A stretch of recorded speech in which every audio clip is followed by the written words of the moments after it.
Welcome back to another episode of Psychocinematic. I'm so glad you're here because I have a very special guest named Brian Kesinger. He was the lead character designer for Blue Eye Samurai. Now, I don't want to spoil everything about Brian because he's going to be getting into his background. Then we're going to be talking about all things Blue Eye Samurai, like the animation, and is there going to be a season 2? So if you are a fan of movies, if you are a fan of animation, or if you want to be an animator yourself or an illustrator, this episode's for you. Without further ado, Brian Kesinger. Well, thank you, Brian, for being here. I'm super pumped to have you on. From what it looks like, your whole catalog of work, you're a freaking legend in the animation industry.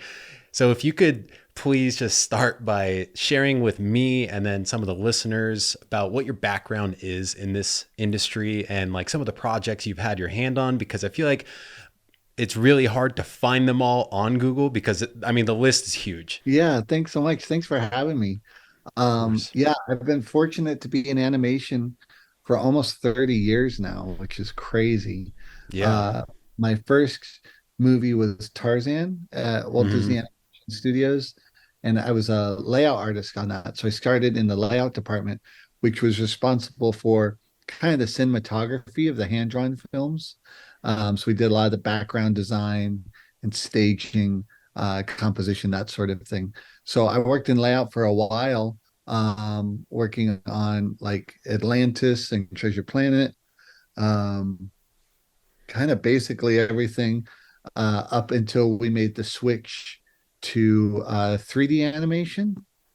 And then I worked on like Bolt, Prep and Landing, doing layout for that, and all the while hopping into visual development when they needed help with design work and that sort of thing.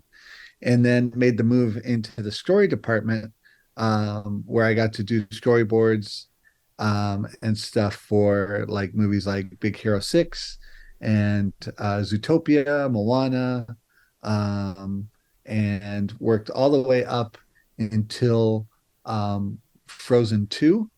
And then after Frozen 2, went out on my own and started to write and illustrate my own books and that sort of thing.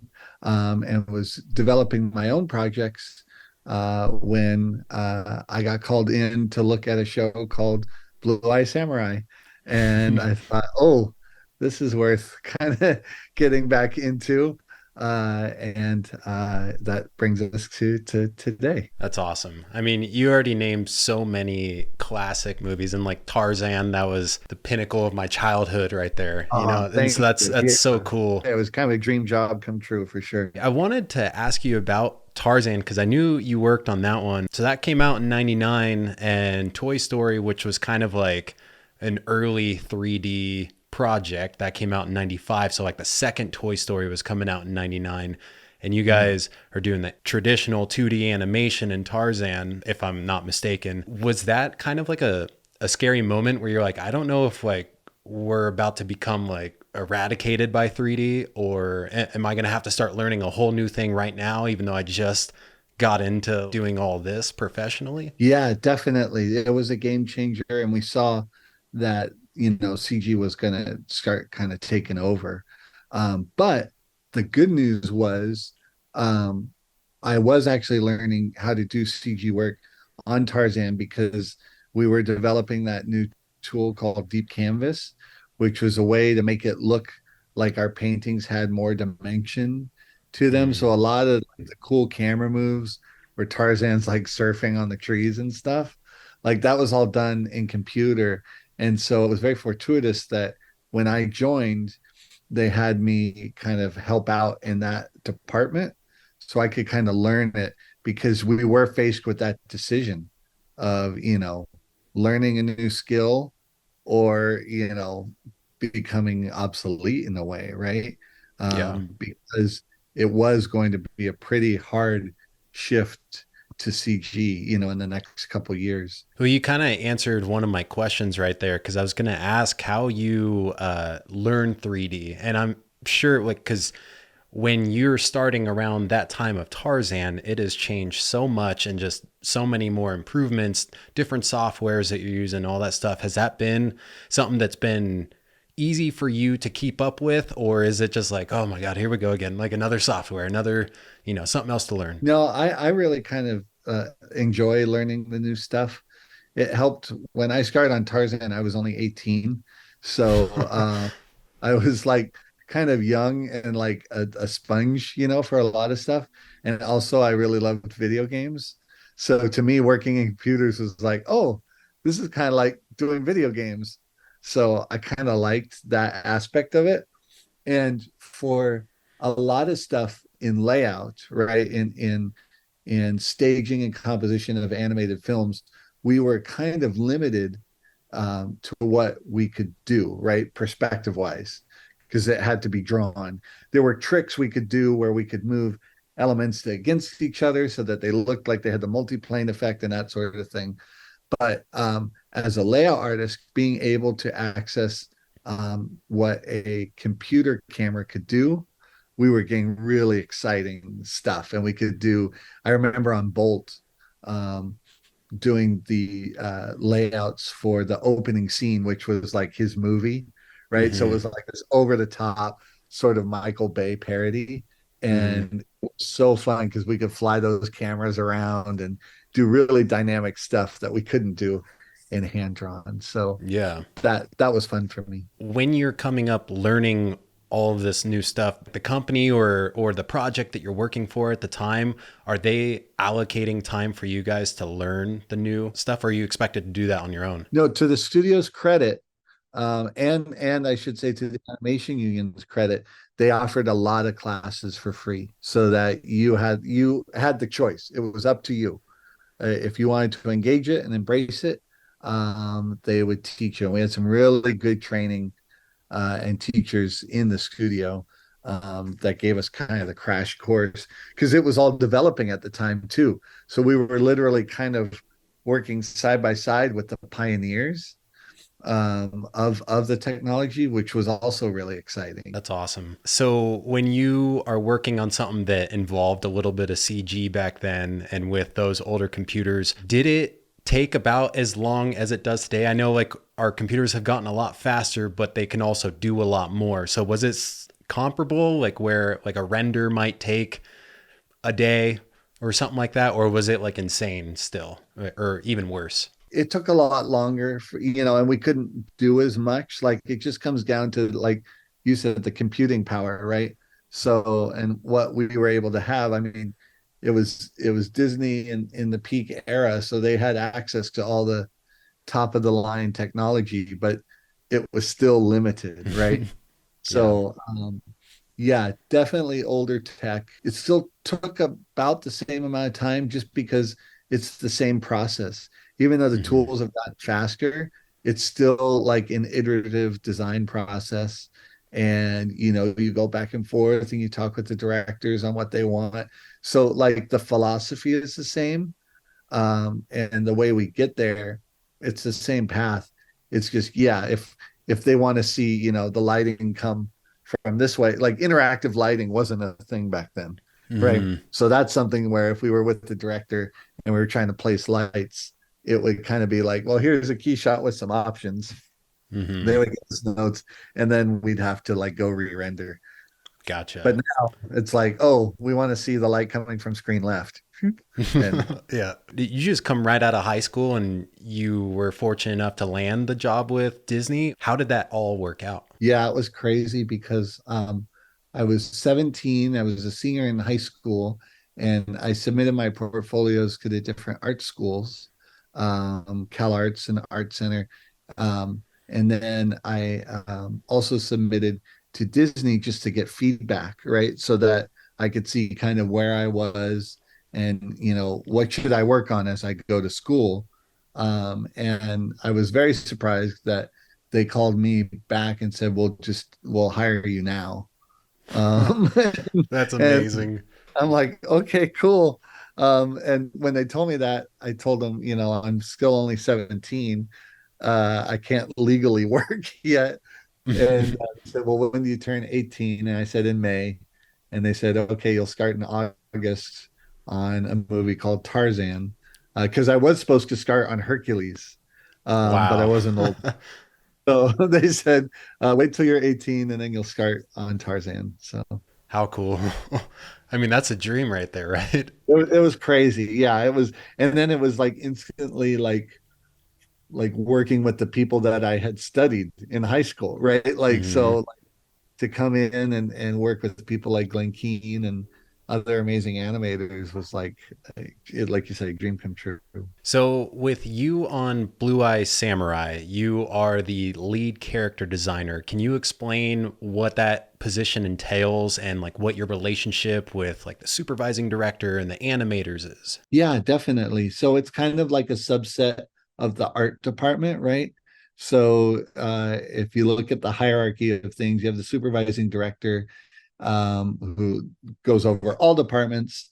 And then we have the production designer, who was Toby Wilson, and he oversaw like all the art.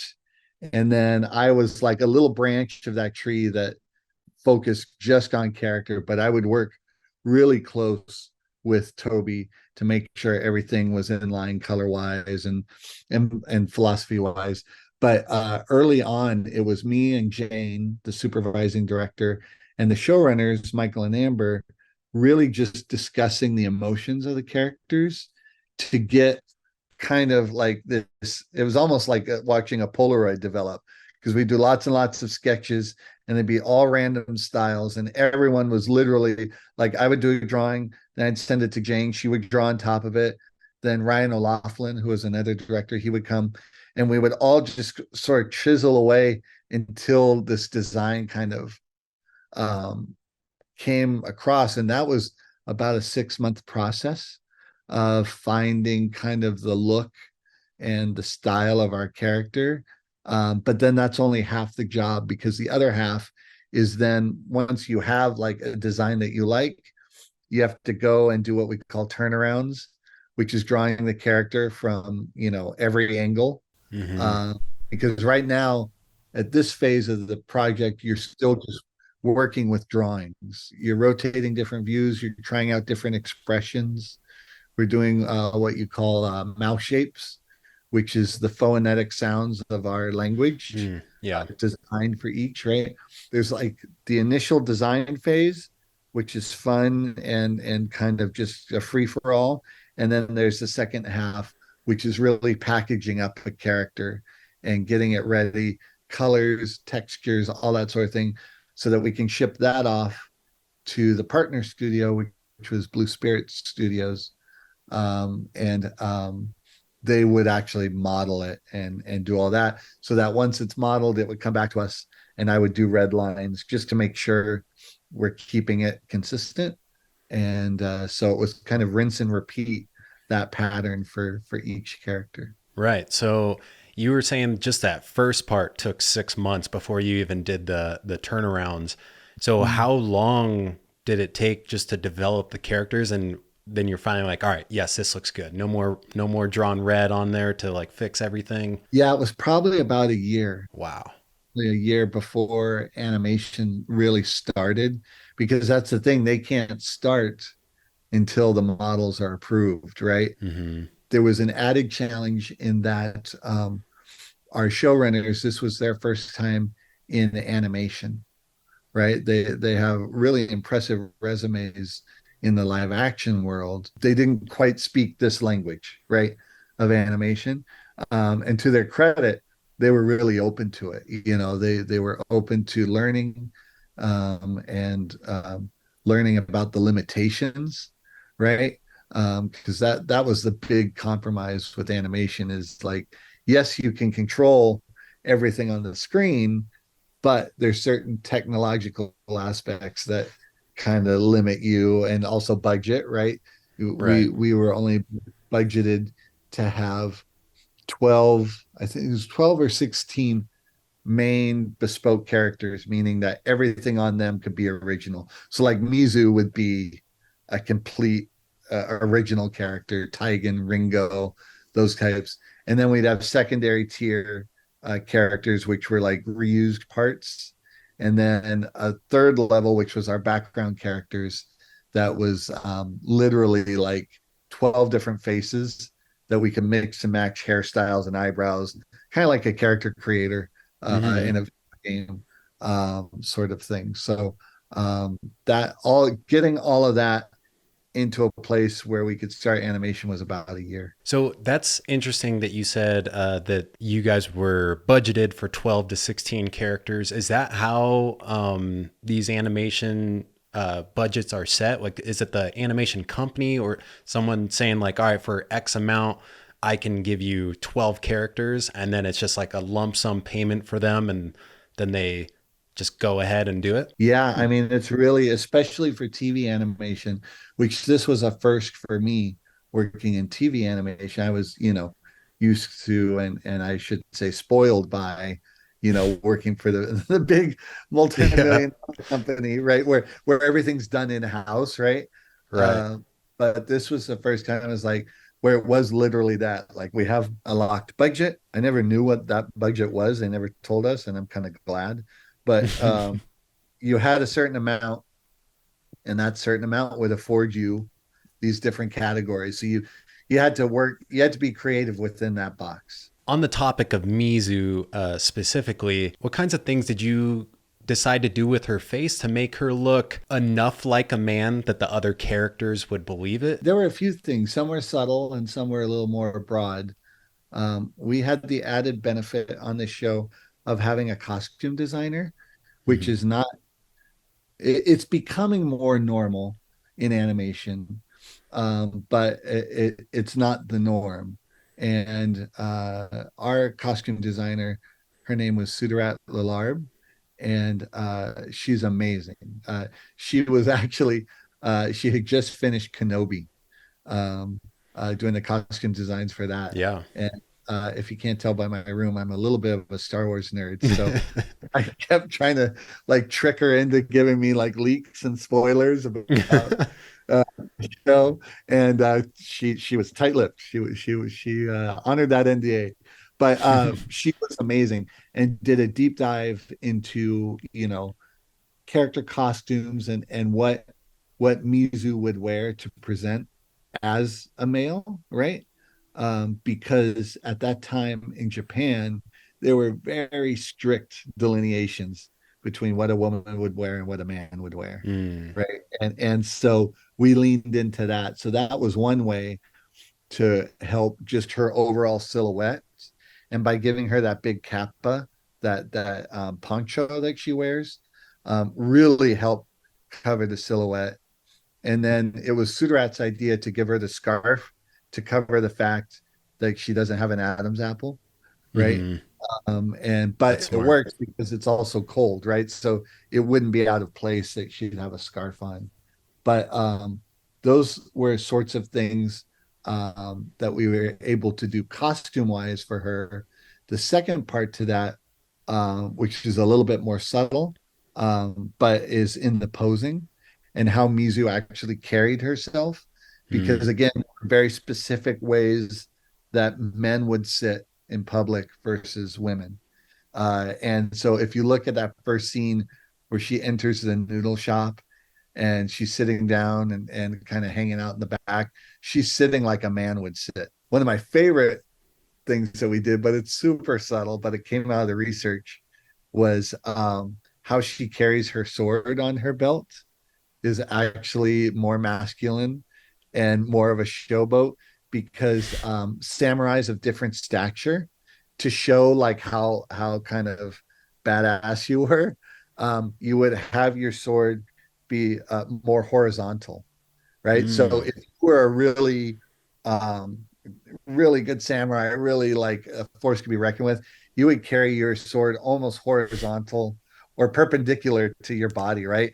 Yeah. Because you take up that much more space. So the more rookie you are, the more vertical your sword is, because you don't want to knock anything over, you don't want to bump into anyone.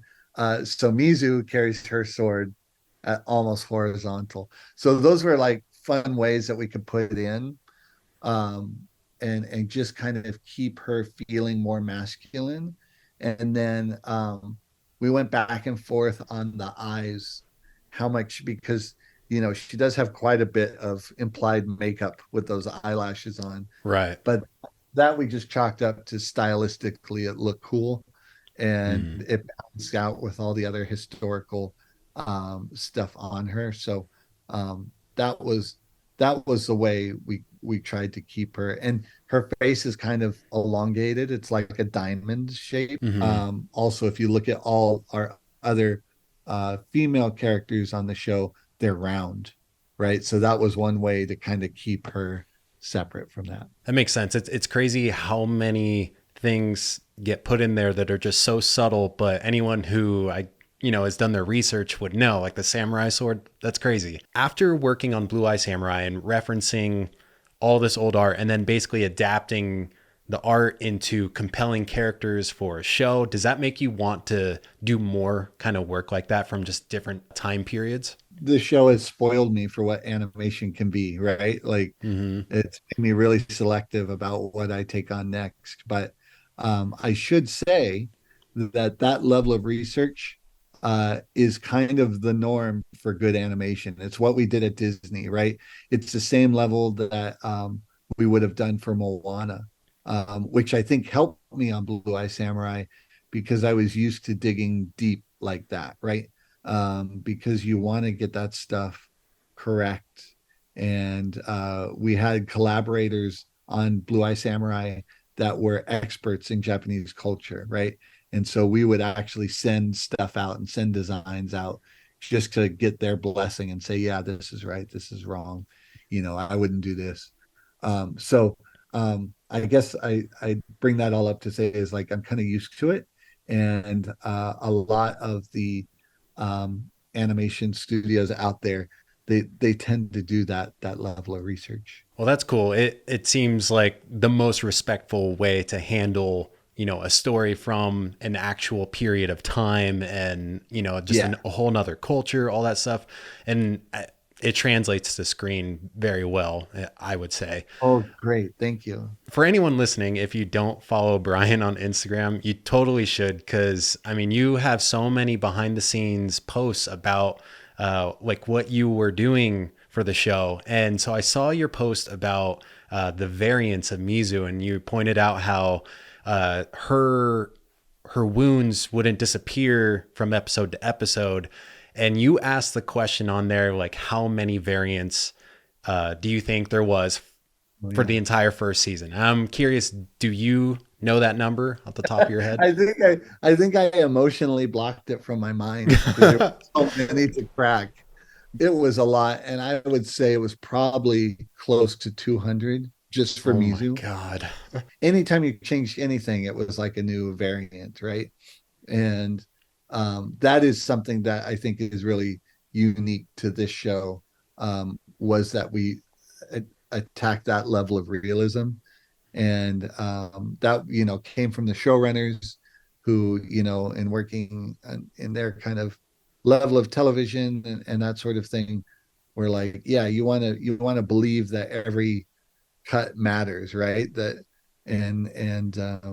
So in normal animation we don't do that as much. The big first wound that she gets in the show is the one from Tigan on her shoulder.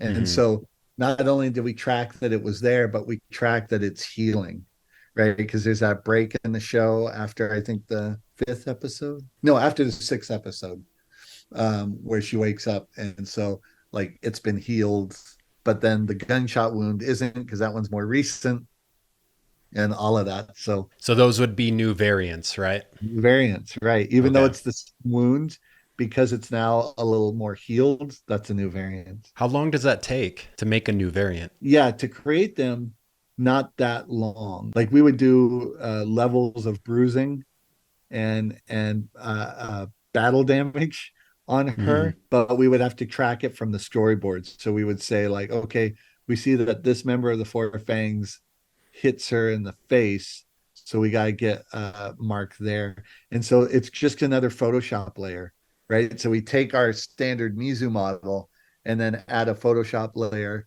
Or I did a lot of my stuff in Procreate.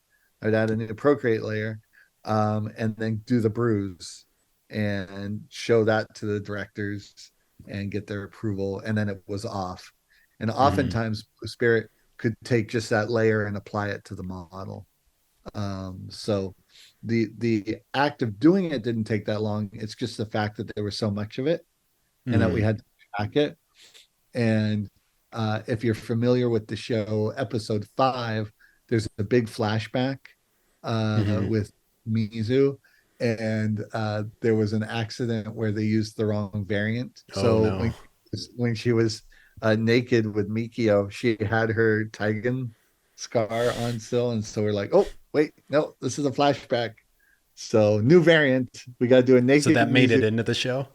No, no. Oh, Luckily, okay. we caught her. The reason it was there was because our naked variant of Mizu had the scar. Hmm. So we're like, oh wait, we got to make a new variant, which is just removing that scar. So, what types of techniques do you implement to turn something that's actually 3D to make it look 2D? Like, especially with the facial features where it's like they're not completely flat because they're casting shadows. I'm not sure if your hand, like, if the team hand animates a shadow on, or like, how do you flatten that out? Yeah, so it comes down to the lighting, Hmm. right? The lighting is a big part of it.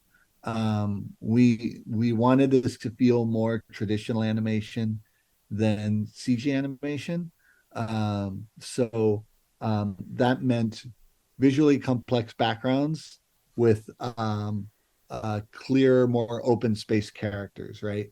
So even though they were completely modeled in 3D, they were modeled as such to um, display more as 2D characters. So we didn't do a lot of dynamic lighting on them.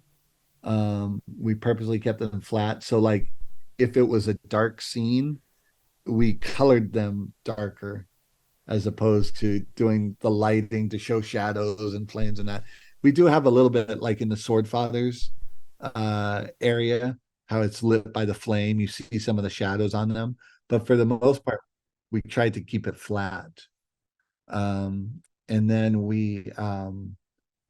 the second part of that, and I think that this part helps the most, is the line quality. We worked really hard on getting a specific line quality um, so that because a lot of times when you see the cell shaded look, which that's what this is kind of called, they tend to do really thick lines to really show the inking, and we didn't want that. We wanted thin, like almost like pencil lines. And so if you look and watch it again, you'll see that the lines actually like have a little jitter to them I and they noticed that. move. Yeah, cool. So, and that was something put in there purposeful to make it feel like it was a series of drawings Hmm. as opposed to a default shader that was put on to render it. So is that someone who's actually going in there and making those lines so that it does seem natural? Luckily, it's that's still automatic. We were able to do it. It'd be too costly to do it that way. If you There was a short a while ago that came out called Paperman from Disney, and that one was CG animated, and then they did have an actual animator go on top and add the Hmm. lines and beautiful looking, but not sustainable for a show at this scale. So was there a specific reason that Blue Eye Samurai went with I think you said Blue Spirit with that animation company? We did what we call was a vendor test Hmm. early on. After that kind of 6 months period, and that's why we had the 6 months, was because we kind of had to lock our designs so that we could do these vendor tests. And we took it to um, 3 or 4 different studios, um, one of which was completely hand drawn. Like so it was a looked more like a traditional anime, and it was done in Korea. So they did a version. Then there was a third company, and then Blue Spirit, which was actually in France. They were the ones to do this kind of hybrid look. And we picked them because they had a lot of subtlety in the performance of the character. Like the scene that was the test was the scene in the noodle shop with Hmm. Hachi where she cuts the fingers off, right? And there's a shot in there where it's just her eyes, right? And she's talking, and two out of the three studios just held the drawing of the eyes, right, as their final frame. But Blue Spirit actually still put performance in her eyes, so you could tell Hmm. her face was talking even though it was off screen. And we're like, okay, this team gets it, Yeah. right? And so it was kind of that level of performance that we're like, oh, this could actually work. To get the level of detail we wanted on the kimonos would have been almost impossible to do in a full hand drawn animated show, just tracking all those patterns on the Right. movie. So this hybrid look was a good compromise because it allowed us to get the richness of the kimonos. What was your reaction like when you finally got to watch back season one, like when it's finally done? Oh man, it was so exciting because I left, I rolled off the show, um, and all they had finished at that point was episode one. But they hadn't like color timed it. They haven't put the music on. So visually, I got to see a completed episode one. But then I had to wait a year. It wasn't until November 3rd that at midnight I turned it on and I just binged it. It was up till like 7 in the morning. That's awesome. It was so exciting. It was a very enjoyable experience to work on this show. So, like, as I'm watching the show, I'm taken back to the memories of working on it. And so that was positive, but then just blown away by, like, oh my gosh, we actually did it. Because Yeah. there were times where we're like, oh, we don't know, this might be too big, right? This might Hmm. be this at any 1 second, our little raft could have broken, right? But Jane, our supervising director, she would always hold what she called the Roman turtle, right? Which that's the military, like the old Roman soldiers would Hmm. use shields to make. And so every day, almost every day, we would have a Roman turtle meeting where all the leads could get together and kind of just assess what's going on, where the pain points were, and so we were able to keep the thing afloat, especially like as Netflix is canceling things left and Oh right my to the gosh. Yeah. of us, right? You never quite knew if you were safe. So we're just making this river crossing, trying to get through. And so that was another thing as I watched it. I'm like, oh my gosh, we actually made it. And then the third and the best part was just to see how well it was received, right? Like to see the fan art, to see the reviews come in. Like it's like, oh my gosh, what a relief. Yeah, I make a lot of videos about just different movies, and this Uh-huh. was honestly, I think, the first animated show that I had talked about. Oh wow. And so it's pretty usual to see like maybe 60% love or hate it and then 40% love or hate it. This Right. one I've seen like only two people who just weren't fans out of like basically 100 or so people who are like, this is the best Yeah. show I've ever seen. And Yeah. so yeah, I mean, you guys nailed it. Thanks. Yeah, it's nice to have that kind of payoff after Hmm. after and for like Jane and some of the other members, they were on it for like 4 years, right? Yeah, So this animation takes a long time, and it's very much like a moon landing. Like so many little things have to go right for you to actually like finish and complete it. yeah.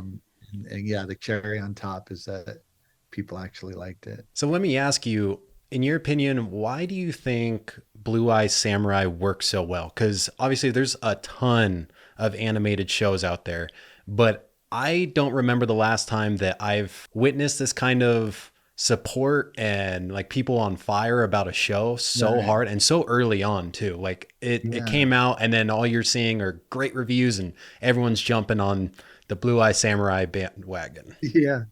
I think it really comes down to the scripts and the storytelling. Like it's an engaging story, and it's refreshing in a way that a lot of times animation has to please everyone, right? Like it's designed so that every member of the family can go to the theater and hopefully get something out of it, um, which is a good goal. but that can tend to water things down, right? And so your storytelling can sometimes get a little muddy because we have to stop for a moment and do something that serves, this age group. And we have to do in this. And so for me, when I read the Blue Eye Samurai scripts, they were all written except for the last episode when I joined. And like I binge read them. Like you would read a script and it felt like you had already watched the episode, Wow. right? And so, and part of that was because they knew their audience. They knew we were going for an adult, sophisticated audience that doesn't necessarily have to be into animation, right? So that was our other kind of secret sauce, was to say, you know, this show could have been live action, right? There's nothing really, there's no big magical elements. There's a fantasy sequence when she gets drugged, right, by those monkeys. But we chose to do it animation because we felt we could present it artistically in a way that non-animation viewers could enjoy it, right? It wasn't over the top exaggerated stylistically, right? We didn't fall back on a lot of the tropes of animation. We just the writers wrote a simple story with complex characters. One comment that I saw a lot of people say was something along the lines of, this show was woke done right. And I Right. think they're touching on, like having a powerful female lead, commentary on racism, and all that stuff. While the sentiments kind of just that the woke It's a done little right. backhanded, right? Yeah, Yes. yeah. Nothing felt forced about any of the story. It all felt natural. And like you were just rooting for Mizu the entire time. And she's a certified badass. Nothing stands out as like, that doesn't, resonate. That doesn't track with this character. The backhandness is whatever. But like, I think they're on to something there where it's just like, it was an Yeah. authentic telling of the story. Yes. And that I agree with. And that, comes from good writing and purposeful writing, right? Like they obviously, the writers have a message to say, right? Mm-hmm. Eh, but they did it in a way that's sophisticated, right? And I think sometimes that's harder to do with family entertainment, right? Because Yeah. the different families have different opinions and have different ideas of when kids should be exposed to certain things, right? Like that. So that gets harder with family animation. Mm-hmm. With adult animation, we walk in with the assumption that we're all adults, right? And that we can have our opinions, and here they are presented in a way where you're rooting for her and you understand, right? Like, and I think that's what's interesting when the trailer came out, because on the surface, you look at the trailer and it's like, oh yeah, here's the strong woman who's going to take on the evil white men, right? Mm-hmm. And when you watch it, you realize, oh wait, no, it's historically accurate that there were these four people there, and they were there because they were bad, right? They were traitors. They were, so it all the story math all adds up. Mm-hmm. So I think the fact that people gave it a chance and watched it is good, because Yeah. maybe that can help open up some people to other more message driven content. Yeah, well, and even the success of Blue Eye Samurai maybe will get other studios that's like, you don't have to force a character to be so great if they're not that great. Like you can Great. You can you have can tell flaws. this, yeah. Well, and you can have that super powerful female lead. You just have to write it the right way. I don't think Mizu as a character would last long in family animation because she's not likable, Yeah. right? She makes a lot of bad choices. Right. She is a damaged character, Yeah, she made right? like one good choice in there when she tackled Taigen out of the window to save him. Yes. Yeah. That's like it. Right. We've tried before, you try to make an unlikable character in family animation so that they can have an arc to be likable, and it just never goes well because you only have 90 minutes, the economy of storytelling has to be so slight, right? That you do just fall back to the tropes. And Hmm. that's where I think the sophistication and the subtlety can get lost, right? We had almost 8 hours to explain and set up and show. Like my favorite episode is episode 5, where we really see, her completely switch to demon mode. Oh, it's so good. It's so dramatic. Hmm.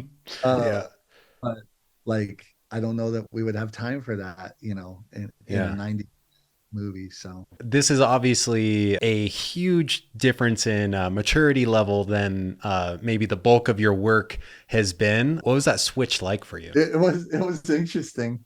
There was a lot of giggling amongst the team because yeah, for most of our character team, um, working in animation usually means family animation, right? Hmm. One of our artists, Emily, she had just come off a Hip Monkey, so she was worked more in the adult space.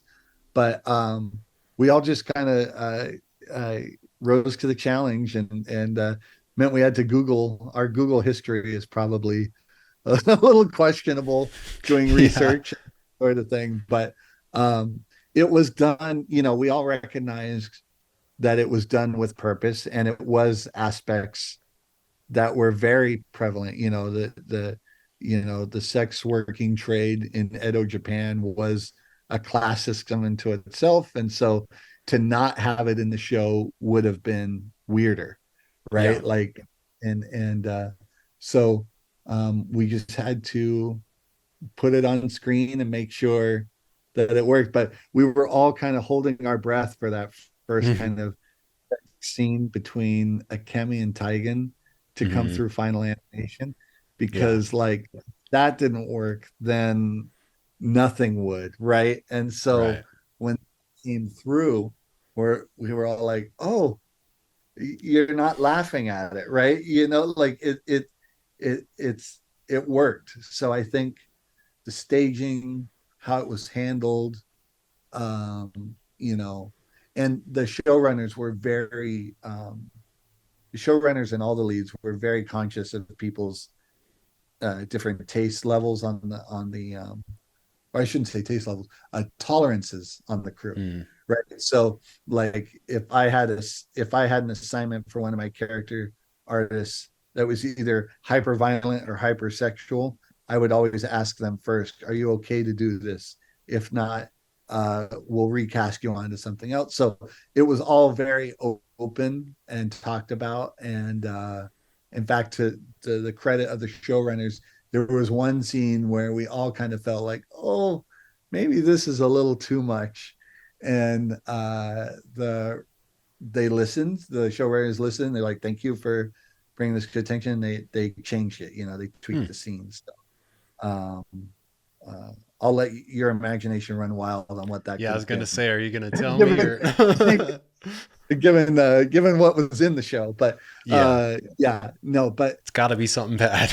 it was just a bit much. But Yeah. yeah, we did it, and there were interesting conversations and notes given on animation of certain body parts that we wouldn't normally have to worry about. What was your brain thinking when you had to do the first octopus? Since octopi are like something that's pretty near and dear to your heart, I know. Oh my gosh.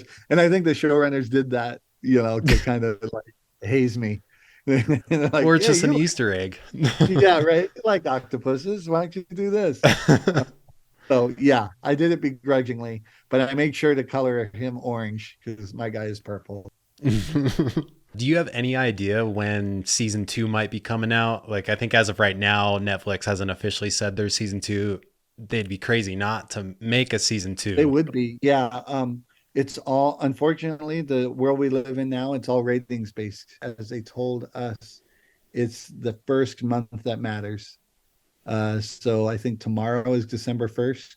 So I think the votes are cast, right? And I don't know what the magic number is that they need to trigger it. I know the writers have an outline for season 2, but they're waiting for that trigger to get pulled. But it's a shame because they let the team go. So we're all Yeah. on other things. Like they in my world, you would have just, placed that bet, right? You would have seen Yeah. the because we knew early on, we're like, oh, this is something good. And that's not bragging. It was, but we're like, oh, this is gonna work. I think people are gonna like this. I think it would have been a safe bet to keep everyone on and just start a Mhm. season. So does that mean that you and other people are at risk of being replaced because you'll be busy with something else when they want to get going? Theoretically, yeah, because Dang. there's no one on the original show, uh, on the crew, that's still at Netflix. Dang. That's Yeah, crazy.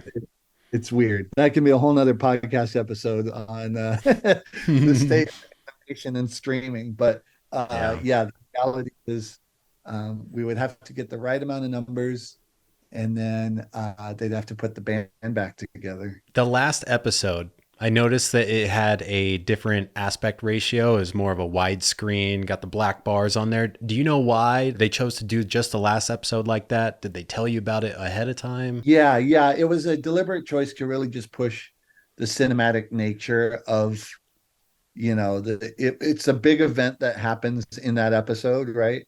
Which is Hmm. actually also historically accurate. We just tweaked it to say it was kind of caused by our main character. But it was a nod to the live action folks on our crew, as a way to kind of just give it that scale and give it that cinematic quality. Yeah, on YouTube, there's a special edition version of episode 6 that is all black and white and Mm. has a completely new score Really? for it. Yeah, and so that was kind of a nod to the Kurosawa films, right? And the samurai films of the black and white days. And so there's still a few color pops in there. I think her eyes and the blood, but everything else was separately color timed just as a little bonus. So So there's no you more Metallica in that episode? no more Metallica. It's all film score, no needle drops. I'll have to check that out because I'm sure it's surprising new experience just to like hear it switched up like that. Yeah. You seem incredibly, proud and passionate about what you have done on Blue Eye Samurai. And I know that early on you got Tarzan, but has there been any project that you landed that just turned out to be a nightmare? Whether it's like just the demand is so high for, what they're expecting of you, or I just know in the creative field, especially early on, it's easy to get you get a job and you take it because you're like, yes, this is a great opportunity, and then it's just not at all what you hoped it was going to be. When I left Disney to go see kind of what the real world was like, that's where you run into projects where it's like, oh, they said this was going to be one thing, but it's actually not. Or I was working on a film project for almost 2 years, and they just couldn't get the funding, they couldn't get the distribution, and after all that, they ended up just like shutting it down. There's a few out there, that are like that, but the silver lining is because animation is such a small industry, you really have to like find the joy in the process of it, right? And the people you work with because it's super collaborative. So Hmm. even that film that was kind of a nightmare to work on and didn't get made, I still enjoyed like working on it, and the team like I still talk to, and all of that sort of thing. So um, I think you learn over time to avoid burnout, to not take this stuff to heart and not let it define you, right? Because if you start to let the work and what the studio's opinion of you is, or what the audience's opinion of your work is, if you let that define your self-worth, then that's kind of the dark path, and Hmm. you can really burn out. So I've tried to go the other way and have been mostly successful, but it's still, you get the bad reviews and it still stings. Yeah. Um, you keep going. If someone is trying to get into animation today, or maybe even if you were getting into animation today, specifically 3D animation, where would you start to learn? And like, what do you think the best method is of learning this skill? I think the first thing to do is to do some research into the different aspects of the animated process and see which one speaks to you more or most, right? Like there's so many, there's the blanket term of animation and that everyone is animators, right? But there's so many different jobs and different tasks. Like for that, everything I've done in my career, I've never animated, right?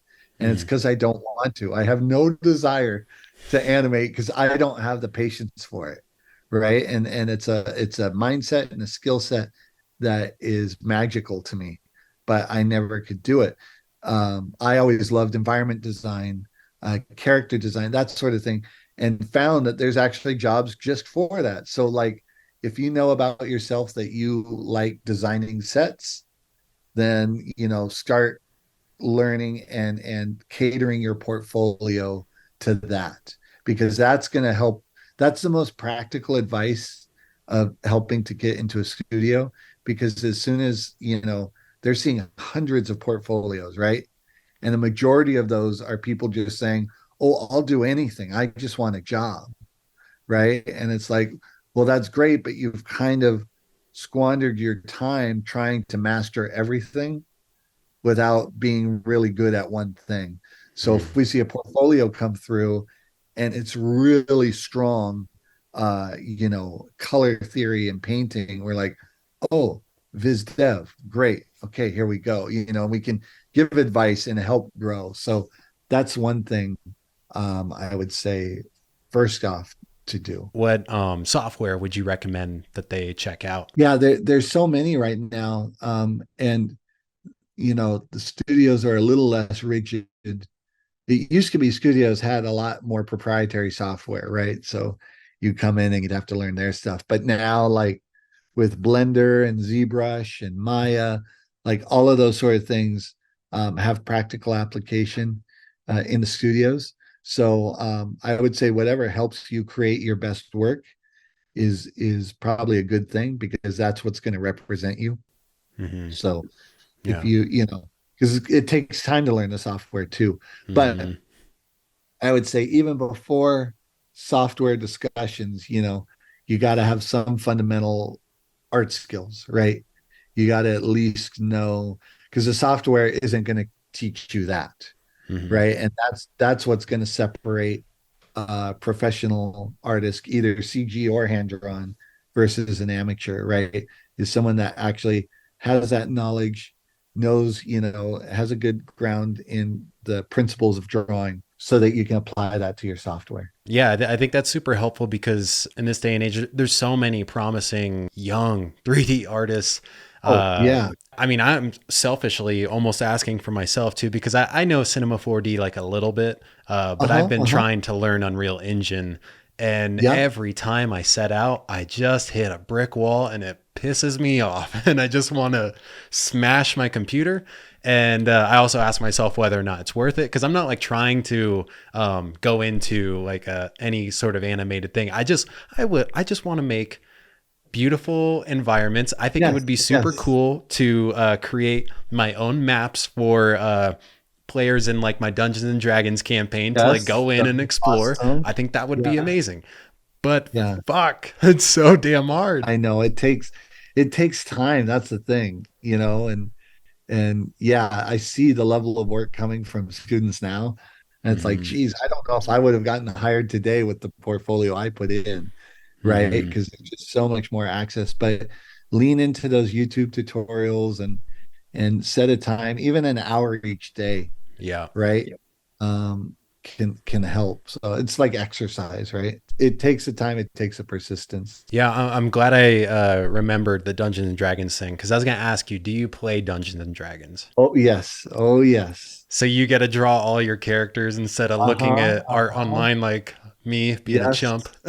Oh no, no, but yeah, Yeah, I've played for a long time and I love it. Now my kids are really into it too. Yeah, that's cool. My last question for you is what are your thoughts on the spike in artificial intelligence, the AI art generators and all that? And like, what do you foresee in the future? And yeah, what's your opinion about it? It's interesting because it feels like kind of the same conversations we were having at the start with CG, right? Mm-hmm. When Toy Story 2 was like, oh man, this, is this going to be the new thing? The difference being, to me, AI feels like it's taking the artist out of the equation.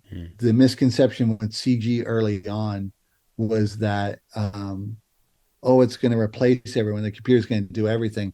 But no, it actually takes really skilled artists, as dabbling in Unreal and that sort of thing. Like it takes skill, it takes an artistic eye, and that sort of thing.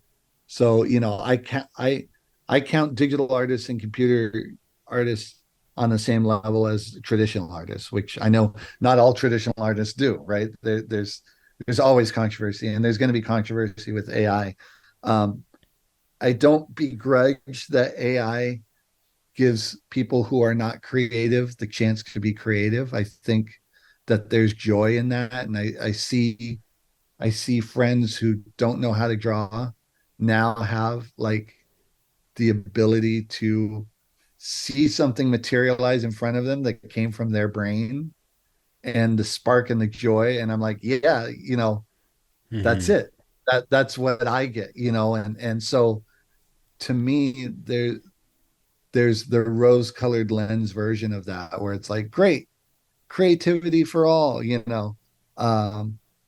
I what I don't like is the fact that I have lost jobs because of it, right? Mm, There's been conventions that normally hire me to do program art for them that don't anymore because they just right. AI it. Or I see, theater companies use it for their posters, right? Instead of hiring an artist. And it's like, oh, don't you get it? Like that's, and so I don't think and you could take the tactic of like, oh well, look how they get the hands wrong and this and that. Yeah. That's already not an issue, right? They fixed that, right? So it's gonna get better and better. I'm not a fan of it.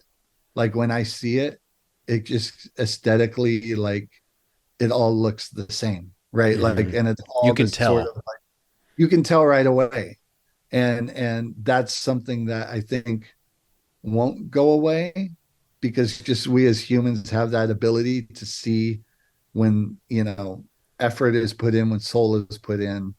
Like there's a difference, right? There's an uncanny valley there Mm-hmm. to AI art that's going to be hard to climb out of. Where I enjoy AI is something in Photoshop where I need to extend a texture, Yes. Yes. and it's like, yes, please go do that. Go Mm-hmm. do that for me so I don't have to, right? Just thinking of the iterative process of animation and how we as artists work together, it would be very hard, I think, for an AI quote unquote artist to come into that world and try to hang. Like Mm-hmm. I don't think they could keep up. And because they're not in it for the same reasons, right? Like we redraw stuff, we finesse over and over as artists because we want it to be good, but we want it to be from us, right? For me, like to try to have the computer do that, that's like no fun. I want the computer to pay my bills. I don't want it to do For the fun sure. stuff, right? So to each their own. But yeah, I think if we allow it to make too many choices for us, we'll be in a bad way, much like the algorithm for Netflix to say whether or not we make a season two, right? Right. That's purely numbers and computer based. And here we Yeah. have a bunch of humans who want to know the story of Mizu, but might not because the computer said no, Yeah. right? So imagine that with art and what the computers say we want to look at. That doesn't sound too fun to me. No, that I mean that's a great perspective on it, like that it basically has its ups and downs, can be used for good or bad. But what you were saying about Photoshop being able to extend a texture or something like that, or, even with videos, if it's a stationary thing, you can just do a set extension just right there. Amazing application. Great. Yes. And I love it because then it allows us to focus on the storytelling. Exactly. Yeah. Well, thank you so much for coming on here and sharing all the stories, the behind the scenes stuff. You guys at Blue Eye Samurai are the first animated project that I've covered on the podcast, and I couldn't be more ecstatic about that too. That's amazing. Yeah, your video on Instagram was the first one I saw. So that Really? was exciting too, because I was like, oh man, they're talking about. Heck So yeah. yeah, the fact that you reached out and had me on is a real treat. So I mean, you've made my week. So thank you. likewise, thank you very much.